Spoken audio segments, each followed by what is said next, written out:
कि मैं नाम लेना नहीं चाहूंगा, क्योंकि साधु महात्मा का काम आपस में समाज में समन्वय करना है। आप जिनका नाम ले रहे हैं, मैं भगवान बुद्ध के चरणों में यही प्रार्थना करूंगा कि उनको भी सद्बुद्धि दे, और जो व्यक्ति जो इस प्रकार का नर्गल बात कर रहे हैं उनको भी भगवान जो है वो प्रेरणा दे। जो राजनीति लोग जो है ये विषय रख रहे हैं, जिनकी राजनीतिक पृष्ठभूमि खतरे में है, तो भगवान बुद्ध के ही आधार पर अपनी जो है राजनीति चमकाने के उद्देश्य से इस प्रकार का बात रख रहे हैं।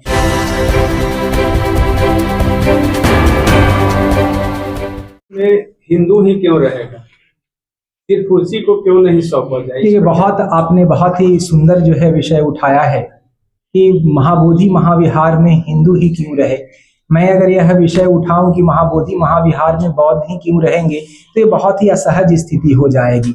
हमारे यहाँ समाज में किसी भी प्रकार का कोई विभाजन नहीं है। जो ये विषय उठा रहे हैं, तो ये प्रश्न सही ये होगा कि महाबोधि महाविहार में उसी का अधिकार होना चाहिए जो भगवान बुद्ध को आराध्य मानते हैं, उनका अधिकार नहीं होना चाहिए जो भगवान बुद्ध का आराध्य नहीं मानते हैं। तो मैं आपसे यह प्रश्न करना चाहूंगा कि क्या कोई ऐसा सदस्य है जो भगवान बुद्ध को अपना आराध्य नहीं मानता हो? वर्तमान में महाबोधि महाविहार के समिति में जितने भी सदस्य हैं वो भगवान बुद्ध को मानने वाले हैं, भगवान बुद्ध के आदर्शों पे चलने वाले हैं। तो जो ये बात कह रहे हैं हिंदू और बौद्धों में विभाजन जो कर रहे हैं, तो भविष्य में तो ये भी कहने लगेंगे कि भाई उसमें महायान शाखा के लोग न रहें, हीनयान शाखा के लोग न रहें, वज्रयान शाखा के लोग नहीं रहे। आप सभी जानते हैं कि भगवान बुद्ध के जो है विचारों को भी जो है बहुत संप्रदायों में विभक्त है। कोई जो बौद्ध संप्रदाय है भगवान बुद्ध को जो है महान गुरु के रूप में मानता है, कोई संप्रदाय भगवान बुद्ध को अवतार के रूप में मानता है, कोई संप्रदाय भगवान बुद्ध को जो है वो पुनर्जन्म में विश्वास करने वाला मानता है। तो जिस प्रकार से भिन्न भिन्न अवधारणाओं जो है उनके विचारों को लेकर के है, उसी प्रकार से जो है हिंदू समाज भी जो है भगवान बुद्ध को भगवान विष्णु के अवतार के रूप में मानता है।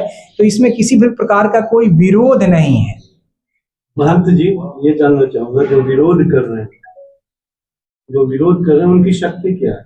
मेरा जानने का मतलब है कि वो उनका स्तर क्या है, वो क्या कोई इंटरनेशनल, नेशनल या स्थानीय है? इस संगठन क्या, उन संगठन का वैल्यू क्या है, ताल्लुक किससे रखते? देखिए, जहां तक अगर आप शक्ति की बात करते हैं तो बोध गया में एक ही शक्ति है, वो भगवान बुद्ध की शक्ति है। और भगवान बुद्ध की शक्ति सदैव अपने मानने वाले श्रद्धालुओं के साथ में है। और जहां तक बात आप ये कह रहे हैं कि क्या कोई बाहरी लोगों का इसमें हाथ है क्या, तो ये बात तो स्पष्ट है कि जिस प्रकार से वर्तमान भारतवर्ष एक होकर के दुनिया में अपना अमिट रहा है,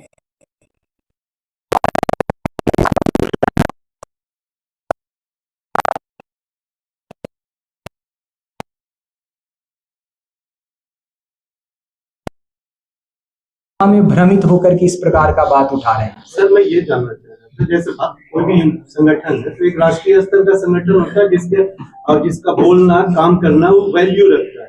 ये जो विरोध कर रहे हैं, क्या किस स्तर के हैं वो? हम उसके लिए बोलने चले, हम उसकी चिंता करें, कुछ की चिंता करेंगे तो नहीं। अगर वो है कोई उस तरह का संगठन है तो ये बात आपकी सारी वाजिब है कि हाँ भाई अब नहीं, ये विषय जो आप कह रहे हैं, मुझे नहीं पता कि संगठन है या उनका संगठन नहीं है। सोशल मीडिया के माध्यम से जो गलत बातें प्रचारित की जा रही है, उस गलत बात प्रचारित से जो हमारा समाज भ्रमित हो रहा है, उस भ्रम की स्थिति को दूर करने के लिए आज का प्रेस कॉन्फ्रेंस रखा गया है। मुझे नहीं पता है, मैं आपके माध्यम से ही उन लोगों को भी यह विषय कहना चाहूंगा कि अगर किसी प्रकार की समस्या है तो बौद्ध धर्म में बहुत बड़े बड़े गुरु हैं। हमारे पूजनीय दलाई लामा जी हैं, हमारे कर्मापा जी हैं, या बौद्ध धर्म को मानने वाले जितने भी धर्म के गुरु लोग आते हैं, उनको अपने गुरु के पास जाना चाहिए और अगर कोई विषय है तो उनको रखना चाहिए ताकि वो जो है वो समाधान कर सके। महंत जी, उनका आरोप है कि बीटी एक्ट 1949 बना था और 50वें भारतीय संविधान लागू हुआ। तो भारतीय संविधान लागू हुआ तो उससे पहले के जितने नियम कायदे कानून है वो इसमें थी खत्म हो जाते हैं, और अभी तक 49 जो एक्ट है वो चल रहा है, उसको भी लेकर उन्होंने सवाल किया। देखिए, अगर एक्ट के बाद में भी अगर आप देखेंगे, जो अगर मान लिया जाए कि यह जो है लीगल अगर उनका कोई विषय है, तो लीगल जो हमारे एक्सपर्ट हैं तो उनसे ये ओपिनियन लिया जा सकता है कि इसमें लीगल क्या प्रावधान है, और ये सरकार का विषय है। बात यह है कि उस प्रबंधन समिति के रहने से हम लोगों के आपसी भाईचारा और आपसी प्रेम में किसी भी प्रकार का कोई विरोधाभास नहीं है। अगर इसके लीगल अथॉरिटी के बारे में अगर आप चर्चा करना चाहते हैं तो धन्यवाद।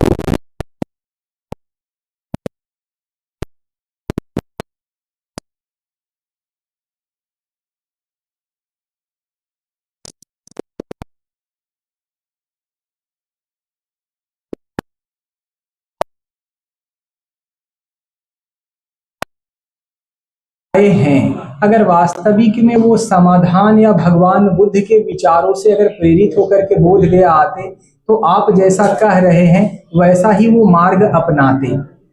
उनका उद्देश्य ही जो है वो समाज को भ्रमित करके हिंदू समाज को जातियों में विभाजित करना है। अगर वो वास्तविक में समाज को लेकर के भारतवर्ष को लेकर के इतने अगर जागरूक नागरिक रहते तो इस प्रकार का सोशल मीडिया में जो है भ्रम फैलाने के स्थान पर वो जो आधिकारिक व्यक्ति रहते उनके पास में जाकर के वो चर्चा करते। हमारे भारतवर्ष में हम लोग गुरुओं की धरती से आते हैं, हमारे यहाँ गुरु परंपरा होती है। हमारे यहाँ कोई समस्या होता है तो हम अपने गुरु और बड़े बुजुर्गों के पास जा करके उसका समाधान का मार्ग ढूंढते हैं। हम समाधान का मार्ग जो है वो गलत बातें प्रचारित करके नहीं करते हैं। तो इसमें जो है यही विषय है। स्वामी जी एक क्वेश्चन, जिस तरह से उनका डिमांड हो रहा है, अगर बिहार सरकार मान भी लेती है तो मठ का या सनातन धर्म के लोगों का क्या रूप होगा? देखिए, जहां तक आप अगर इस भारतवर्ष के अगर आप संविधान को देखेंगे तो संविधान में भी जो हिंदू धर्म की अवधारणा है उसमें जो है वो बुद्ध धर्म, जैन, सिख और हिंदू, ये सभी हिंदू हैं। तो ये बात जो आप कह रहे हैं कि बिहार सरकार जो है वो किसी के जो है बातों को मान जाए, और यह भारत भूमि जो है ऋषि महर्षि और संतों की भूमि रही है, और यह बहुत बड़ा प्रश्न है। ये पूरे भारतवर्ष ही नहीं, भारत से बाहर भी जो लोग हैं जो भगवान बुद्ध को अपना आराध्य मानते हैं उन लोगों के लिए यह श्रद्धा का विषय है। और जहाँ तक जो है महाबोधि महाविहार में हिंदुओं के संबंध में विषय है तो यह कोई अधिकार का विषय, बातों को मान जाए, और यह भारत भूमि जो है ऋषि महर्षि और संतों की भूमि रही है, और यह बहुत बड़ा प्रश्न है। ये पूरे भारतवर्ष ही नहीं, भारत से बाहर भी जो लोग हैं जो भगवान बुद्ध को अपना आराध्य मानते हैं उन लोगों के लिए यह श्रद्धा का विषय है। और जहाँ तक जो है महाबोधि महाविहार में हिंदुओं के संबंध में विषय है तो यह कोई अधिकार का विषय नहीं है, यह कर्तव्य और जो है उपासना का विषय है। देखिए स्वामी जी, एक लास्ट क्वेश्चन, जैसे 99 एक्ट को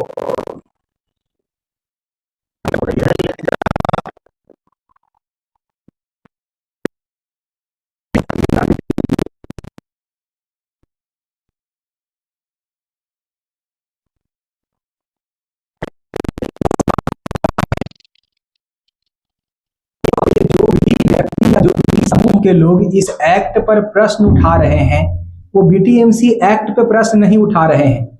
हमारे भारत निर्माण में जिन महापुरुषों की भूमिका रही है, हमारे राष्ट्रपिता महात्मा गांधी के ऊपर, जवाहरलाल नेहरू के ऊपर, डॉक्टर राजेंद्र प्रसाद के ऊपर, या जो संविधान निर्माण करने वाले हमारे जो है बाबा साहब आम्बेडकर हैं, उनके विचारों को, उनके भविष्य में जो है ध्यान में रख करके बनाए गए चीजों को, उस पर ये प्रश्न उठा रहे हैं। वर्तमान बीटीएमसी का जो स्वरूप आप देख रहे हैं, इस स्वरूप को बनाने में जो है वो बहुत बड़े बड़े महापुरुषों की भूमिका रही है। ये जैसे कि आप लोगों ने, जो हम लोगों ने शिक्षा ग्रहण की है, और आप मठ में भी हम बैठे हैं, आप लोग दिए हैं, राष्ट्र और धर्म के लिए हम लोग सब कुछ निछावर करते हैं। तो जब ऐसी स्थिति है तो आप क्या संदेश दे रहे हैं? देखिए, भगवान बुद्ध और इस बोध गया की छवि धूमिल नहीं हो, इसके लिए पूरे हिंदू समाज को, भारतवर्ष के हिंदू समाज को जो भी निर्णय लेना होगा वो निर्णय हिंदू समाज लेगा। आज जो हम इस प्रेस कॉन्फ्रेंस जो कर रहे हैं उसके माध्यम से भी मैं आप लोगों को स्पष्ट कर दूं कि भगवान बुद्ध के वचनों को और भगवान बुद्ध के सिद्धांतों को रक्षा करने के लिए हमें जिस भी जो है प्लेटफॉर्म पे जा करके जो कुछ भी करने की आवश्यकता होगी ये हिंदू समाज करेगा। और ये जो है सिर्फ बोध गया मठ का विषय नहीं है, ये भारतवर्ष में रहने वाले जो है वो सभी हिंदुओं के जो है वो आस्था का विषय है। हमारा एक सवाल है कि भारत में जो समन्वय स्थापित हुआ है बौद्ध और हिंदू के बीच में, इस समन्वय की कड़ी को तोड़ने की ये कोई साजिश तो नहीं है? यह बहुत ही अंतर्राष्ट्रीय जो है इसमें षड्यंत्र है।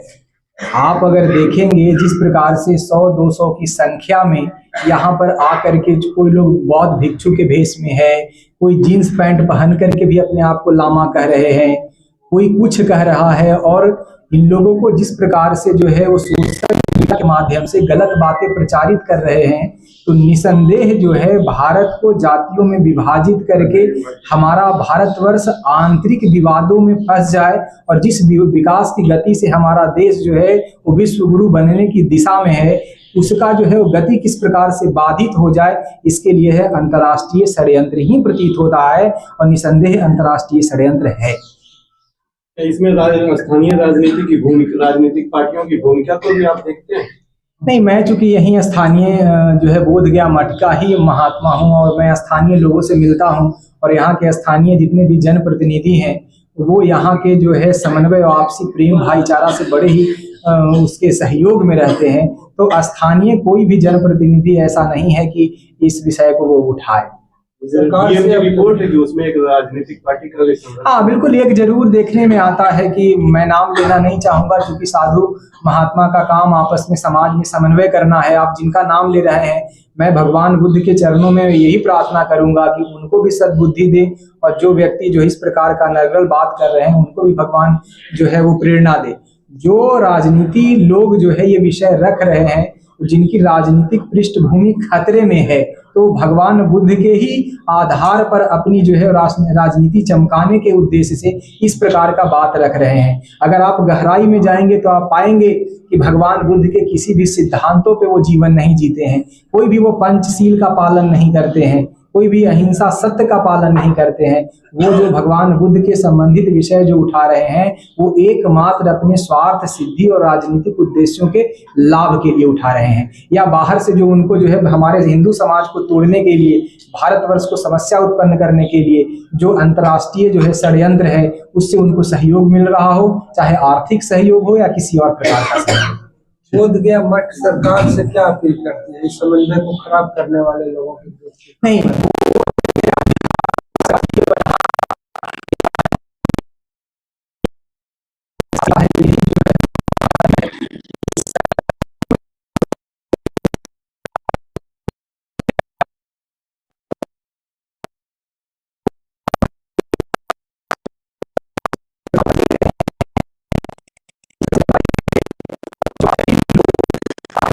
आपस में जो जातियों में विभाजन करने का प्रयास कर रहे हैं उस पर दंडात्मक कड़ी से कड़ी कार्रवाई की जा सके, जिसमें समाज जो है हमारा एक रहे, टूटे नहीं।